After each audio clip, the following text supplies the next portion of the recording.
Joining us to advance this conversation is Dr. Michael David, Executive Director, Global Initiative for Food Security and Ecosystem. Well, thank you so much for joining us, Dr.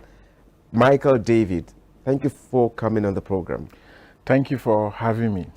We're talking about food security. Now, can you help us make a sense of where we as a country are in terms of food security? So let me start by congratulating Nigeria for being one of the very first countries in Africa that has food as a basic human right under the Constitution. So in 2023, the Constitution was amended. Right to Food Act was passed and signed into law by President Muhammadu Buhari. And under that act, we have food and food security as a basic human right in Nigeria. So that is a major step. Having food in the Constitution is a big step. But now, talking about food security in the country as it is presently, you would agree with me that the food inflation, the number of Nigerians who are food poor, that is, having no access to food, the number of beggars moving around with plates begging for food across the country will clearly tell you that there is hunger in the land. And if you see the statistics that have been given, you will see that about 33 million Nigerians will face acute food shortage in 2025. So in the real sense of it, yes, we have the Right to Food Act, which constitutionally makes food a basic human right for Nigerians. But Nigerians, do they have food?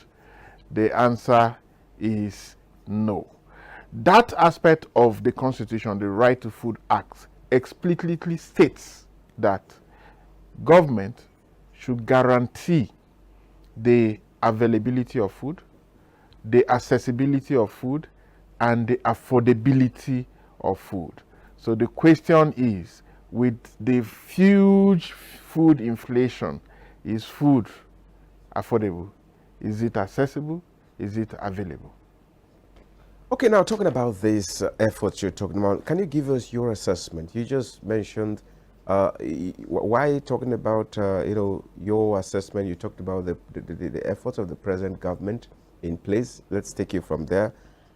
Give us a highlight of the various food production initiatives, or let's call it policies of government, and if actually they are strong enough to meet the challenges on ground. So the Constitution has already provided, that is the Right to Food Act. It's already a constitution, right? It's already a law in the country. And as soon as the president was sworn in, he declared a state of emergency on food security. So that was a clear direction to show the focus of this administration. Now, whether that state of emergency has translated into availability of food for Nigerians is a different conversation. The fact is that there are some policies or steps that the government is taking, but I will say a lot needs to be done, especially by the state government and the state governors, because a lot of conversation around food and food security, I mean, if anyone is hungry, is blaming President Tinubu, is blaming the federal government. But you ask yourself, where are the farmers? All the farmers are in the states. Where are the people who require this food? Majority are in the state, right? Except for some of us who are in the FCT. Where is the land? The land is also in the state. So the question is, what are state governors doing with all the resources they have at their disposal to ensure that there is availability of food for their citizens? So the conversation needs to be taken a bit further to say that there is a need to to invest in smallholder farmers in the country, because the smallholder farmers actually feed the nation. You are the Executive Director, Global Initiative for Food Security and Ecosystems. Now, what does your organization, what are your projections for 2025? Talking about food security. So one of the things we are doing, which we began last year, we have an initiative called Operation Feed Yourself.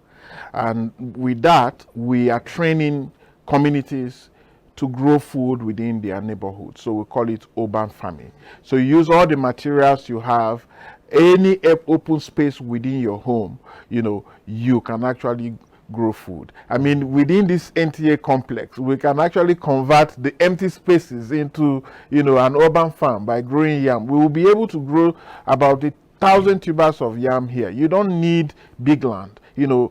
All you need is some empty sacks, these empty cement sacks, fill them with sand, and then you are able to plant and water as far as you have water. And this is not rain-fed dependent, you can irrigate. So this is what we are teaching farmers, and not just farmers, I mean everyone to do. You should be responsible for your food security. Don't just wake up and cry that food is expensive. There's something you can do. Well, thank you so much for your time with us. Thank you for having your insights on this issue of food security. We want to appreciate